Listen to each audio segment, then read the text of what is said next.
Lalo pang pinalawak ang isinagawang search and rescue efforts sa 6 na magkakaanak na natabunan ng landslide at inanod sa Taal Lake dahil sa bagyong Christine. Sa pinangyarihan naman ng landslide, nagsimula ng umalingasaw ang masangsang na amoy. Narito po ang report ni Rainiel Pawid. Yan, tatay, alam kong magkasama na po kayo. Tulungan naman yung paghahanap sa mga kapatid.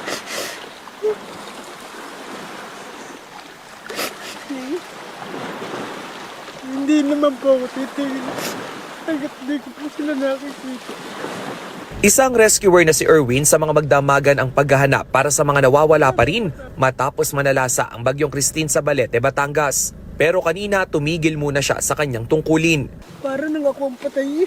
Sa dating kinatitirikan kasi ng kanilang bahay, nagturok siya ng kandila para sa amang namatay sa landslide sa Sitio Shatin.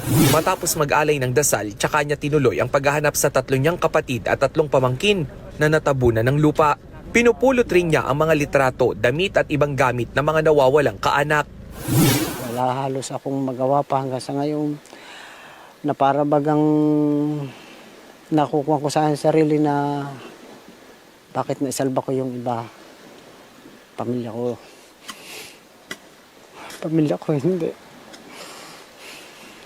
Wala akong nagawa. Katuwang ni Erwin ang bayaw na si John Robert. Tutok sila sa kakahukay sa isang bahagi ng bahay. Medyo parang kung saan masangsang ang amoy na malansa. Kaya nagpipilitan uliho namin hukayin. Bukas target ng mga rescuer na halugugin ang bahagi ng bahay na nakalubog sa lawa.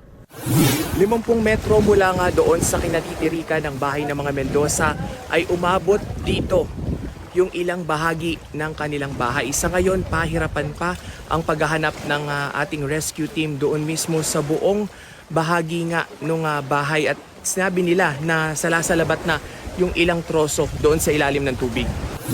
Pinalawak na rin ang sakop ng search operations. First day to second day, naglibot mula sa pinangyarihan, sa paligid ng bahay at ganoon din sa malapit dito sa area ng lawa at doon sa bahay. Nung first day and second day. Tapos nung third day hanggang sa ngayong kasalukuyan, inikot na ang buong lawa ng Taal para lamang makita kung talagang meron ng labi na o katawan na makikita. Minamadali na rin ng LGU ang pagpapadala ng heavy equipment sa Ground Zero.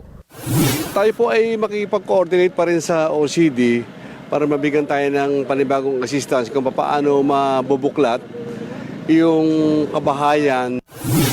Nagbabalita mula sa frontline, Rainiel Pawid, News 5.